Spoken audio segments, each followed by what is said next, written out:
Makapahimuot kay ning duha, mga kaigsunan, mga kalaan. Kaya nga naman, kung pananglitan ko no ikaw, ang imong pagtulunan, Bible alone, iya kuno na siyawa. Paminawan nyo ni silang duha. Di ba nagpariha lang ni duha? Doktrina o pagpanudlo sa mga protestanting simbahan nga moingon Bible alone, kini nga pagpanudlo usa kini ka binuang. Ang man-made doctrine usa ka na doktrina nga iya sayawa. Ang Bible alone doctrine nga gimugna ni Luther, gikan kang Luther, giimbento ni Luther, usa ka doktrina nga man-made kay si Martin Luther, tao lang man to. So therefore, ang Bible alone nga man-made doctrine iya na sa yawa. So inyo na nadunggan. Kung ang imo ko ng pagtulunan, Bible alone ka, iya na siyawa. Abot og diin po sila kakakita na. Asa po sila nakakuha na og kinini ang teksto. Nga kung pananglitan magtuon ka nya Bible ra, dili nimo apilag history, pagtulunan na nga iya siyawa. Unya matod pa niya imbento kuno na ni Martin Luther.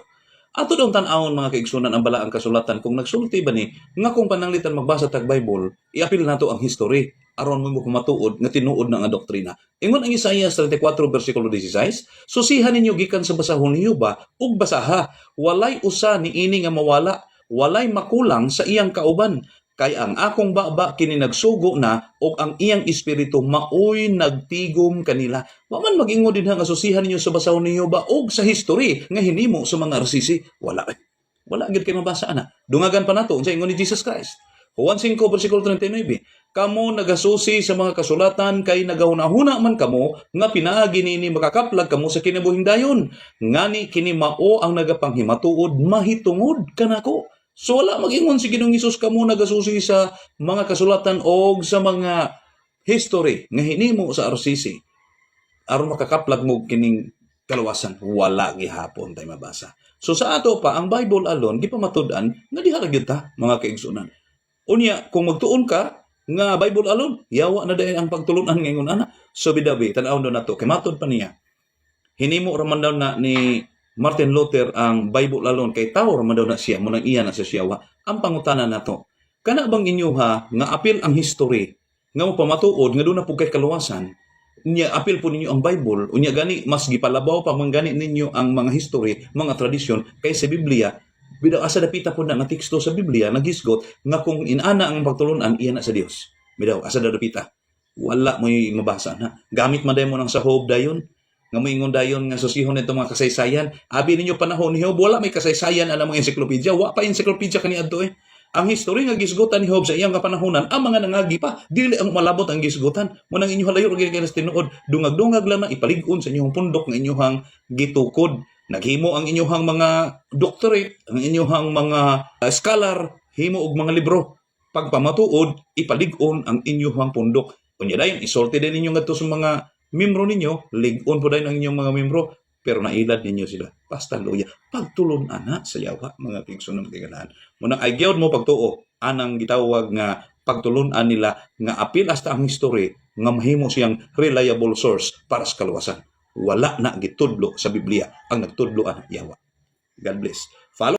Basta sulpot gani ang mangilad og maglingla sa mga Katoliko nga mga inosente, murag yun na sila og tinuod paminawon, and at the same time kana bang maghimo sila og ilahang kaugalingong pulong o nya ipakaon nila sa ato ang baba or bot pasabot nako nga maghimo sila og mga termino nga ilahang ipahid sa atong baba nga dili mo iato ang gitawag og pagtulunan. Ako walang klarohon kining ato ang higala nga membro sa Seventh-day Adventist nga ato ang reaksyonan karon nga diin walay pagtulunan ang Santa Iglesia Katolika Apostolika Romana nga ang kasaysayan mo na siya ang gitawag og source of our salvation. No, ug wala pud minamulong nga ang kasaysayan mao na ang kinang gitawag og source sa amo ang gitawag og kaluwasan.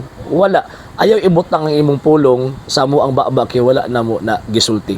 Pero kanang mingon mi nga kanang Bible alone doctrine iya na sa gitawag og iyawa. Actually kana nga prinsipyo nga kung di mabasa di tinuod or iya siyawa inyo habya ng prinsipyo. Unya never mabasa sa balaang kasulatan nga nanudlo ang mga propeta, nanudlo ang mga apostol, nanudlo ang ato ang Ginoong Jesucristo nga Bible alone ta. Gani ang sugod na Ginoong Jesucristo sa St. Matthew chapter 28 verse 20, tudloi sila sa tanan nga akong gisugo ninyo. Wala man mingon si Kristo nga tudloi sila og pabasaha. No. Wa na sulti si Kristo ana. Buti pasabot ang sugo ni Ginoong Kristo, oral teaching. O kanang oral teaching na sige gitawag og basis, pinaka number 1 syempre ang tradisyon sa pagdo kay even ang banal na nakasulatan or ang balaang kasulatan product man siya sa tradisyon. Kaya ang tradisyon, it is a teaching, it is a thing handed down from one generation to another generation. So buti pasabot, even ang Bible nga usa ka butang nga diin gisulat sa mga propeta, sa mga patriarka ug sa mga apostol ug mga disipulos, produkto siya sa tradisyon kay gipasa-pasa kini from the time of Christ until now. Okay, sa ato ni karuhon ning iyahang gitawag og argumento kay daghan man siya mga puntos ang gihatag ug nagtuo ko nga iyahang gubaon ang atuang gitawag og argumento concerning ang Biblia, ang Bible alone, iya sayawa nga teaching. Nagtuo ko nga iyahang bungkagon pero wala niya nabungkag eh. Nasa gipangkutlo nga mga argumento pero wa man tay mabasa nga Bible alone didto. For example, Isaiah chapter 34 verse 16. O may ingon din na nga Bible alone lang. No. And at the same time sa panahon ni Propeta Isaias, sa iyahang gitawag og pagsulat, ang ilang una-una sa word na kasulatan refer na sa Pentateuch. Refer na sa gitawag og Torah. So buti pasabot kung sundon natong argumento ug interpretation ning atong higala nga sulpot ang gitukod membro sa tawag ining pundo nga gitukod og mga Amerikano, kung sundon natong ilang pangunauna, buti pasabot kanong dapat dili dawaton kadtong kuan, dapat dili dawaton kadtong sinulat sa mga propeta ug sa kining New Testament. Nganong magkiwama wala naman kay nakulang adtong Pentateuch. Kay at that time magisulat ni propeta Isaias kanang 34:16 wala pa nasulat ang ubang pang mga libro nga nag-compose anang gitawag og Biblia. Ug wala sa unahuna ni propeta Isaias nga maapil ang iyang basahon sa Sacred Scripture. Wala pud sa pangunahuna ni propeta Isaias nga naapay another nga mga libro after sa iya or after sa Pentateuch nga pwedeng isagol sa tawag ini nga giingon niyang tibuok kasulatan. Di ba? Diha pa lang ang understanding, wala na eh. And kung Bible alone lang ang atuang prinsipyo, gamiton nato ang Isaiah 34:16, maglibog ka og asa dapit ang tawag ini sumpay ini or kung mahitabo nga kana lang gyud ang atuang gitawag og sundon, mahitabo nga ang mga sunod sa mga propeta ug ang 27 ka libro sa New Testament wa ilabot. Di ba? Kung sundon nato ang ilang pangunahuna. And number 2 point, ang Isaiah 34:16, makita nato nga never naghuna-huna si si propeta Isaias nga mo nang Biblia that composed of sa inyo 66 books. Wala oy. Wa naghuna-huna si propeta Isaias ana. So giunsa man ninyo pag mugna sa inyong pangunahuna nga mo nang Biblia. Diba? Sige dabi, tubagan ninyo na nga question. Unsang sita sa Biblia kapitulo bersikulo nga kanang gisgutan ni propeta Isaias 34:16 nag-refer na sa 66 books. Apil ang gitawag og New Testament. Sige dabi, Biblia lang gamiti ha. Ayaw pagtuon og kasaysayan nakidili man mo tawag ining mo gamit ana. Number 2, gigamit niya ang San Juan 5:39. Ingon pa niya nga gisusi man yun, nagsusi ka mo sa kasulatan ug ang kasulatan naghisgot ka na kanako nga sumala pa na Ginoong Kristo. Na di pangunahuna ang mga tao na kaniadto ka nagisgutan ng kasulatan ni Ginoong Kristo refer na sa Old and New Testament. Unya nakasulat na ay ang mga apostol ni anang panahon na ug ang mga disipulos para mamugna ang gitawag og New Testament. Remember nga nagsugod ang pagsulat sa New Testament mga around 52 AD.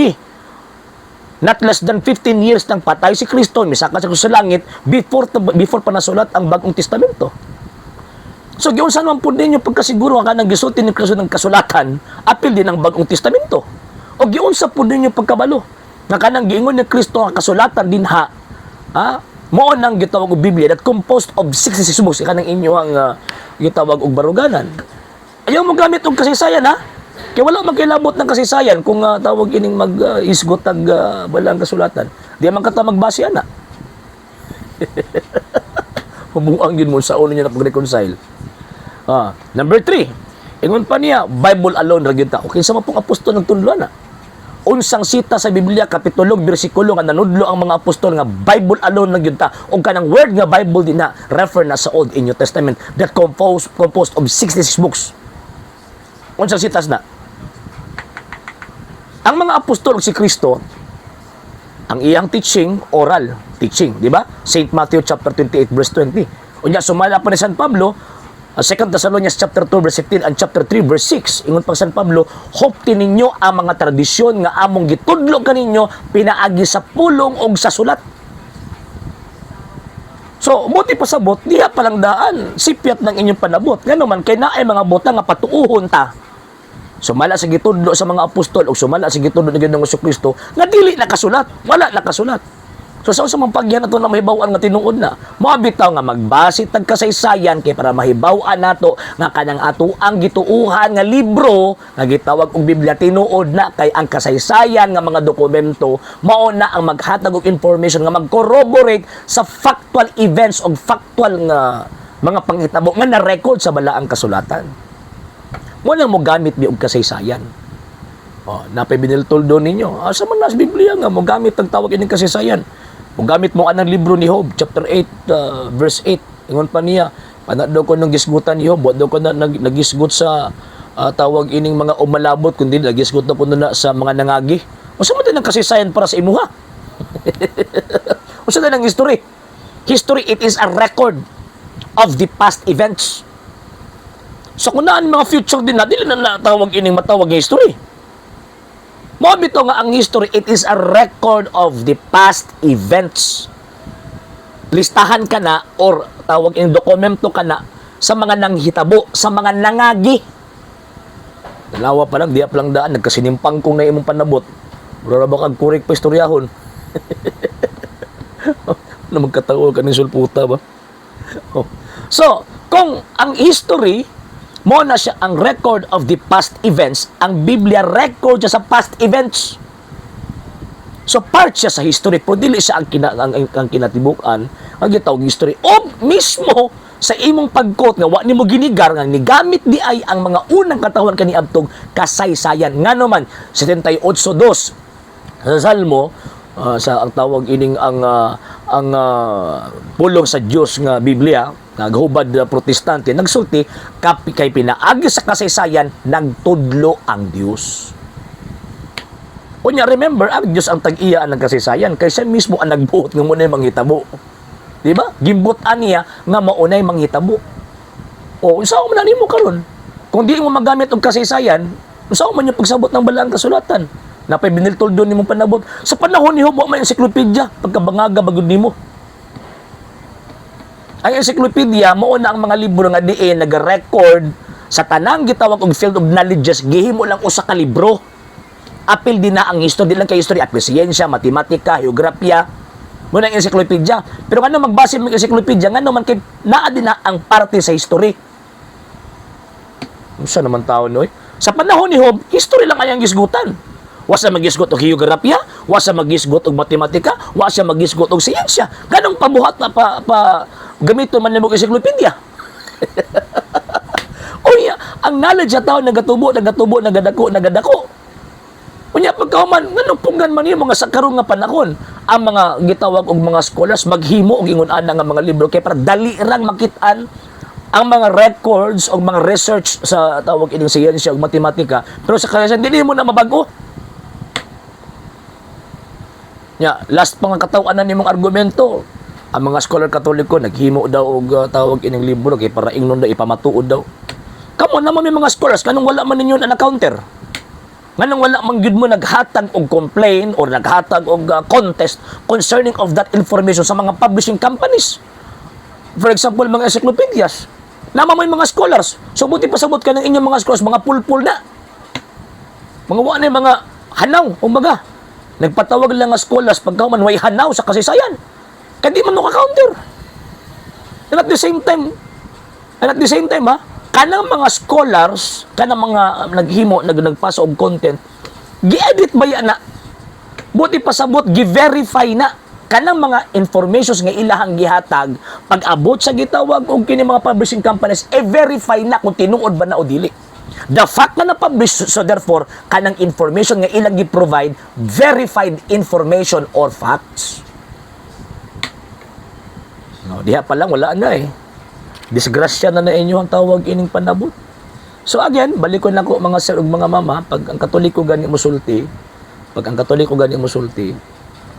mubasag bala ang kasulatan and at the same time, Magbasag kasaysayan kay para mas makasabot sa gisulti sa balaang kasulatan.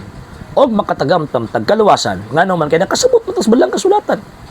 So, kanang historical informations, nagahatag nagpagpamatuod nga kita, dili mailad. Dili mahiadto sa mga butang o sa mga puntos o sa mga tao nga gustong mangilad nato. Ang kasaysayan nagsulti mismo. Ang kanang Biblia produkto gikan simbahang Katolika. O nganong man niyo i-counter, nganong chismis naman ninyo i-counter, nagpasabot nga wala sa inyo ang facts, wala sa inyo ang kamatuuran. Nganong man kay kanang inyong pundok puro na kabutbutan. Okay? Sa hindi pa po nakapag-follow sa mga pages po natin, i-follow nyo po yung mga pages po natin, RJ Horolanciano II, TV Apolia Punto Argumento page, Kuya Apologies TV page, and RJ's Vlog 2022. And pwede rin po kayo mag-send po dyan ng Facebook stars. And also, sa ating po mga channels, sa hindi po nakapag-subscribe, subscribe po ninyo yung mga channels natin, The Lay Catholic, Apologies International Official, RJ Sano II TV, Kuya Apologies TV, and Barrio Kawayan Religious Forum. And pwede rin po kayo mag-send po dyan ng super sticker, super chats, and super thanks. And maraming salamat po sa mga kapatid at mga Katoliko na ulis pong tumutulong sa programa po natin. Maraming salamat po. Nang dahil po sa tulong at suporta po ninyo, ang programa pong ito, until now, andito pa rin po sa social media. And until now din po, nangangailangan pa rin po tayo sa tulong at suporta po ninyo dahil wala po kami magagawa rito mga sir, mga ma'am, kung wala po yung tulong at suporta po ninyo. Sa gusto pong tumulong, sa gusto pong sumuporta, pwede po ninyong ipadala ang tulong at suporta po ninyo sa pamamagitan po ng ating mga account numbers dyan po sa ating pong screen. And pwede nyo po kaming i-message sa ating pong page kung via remittance po yung papadala po ninyo. Maraming salamat po in advance.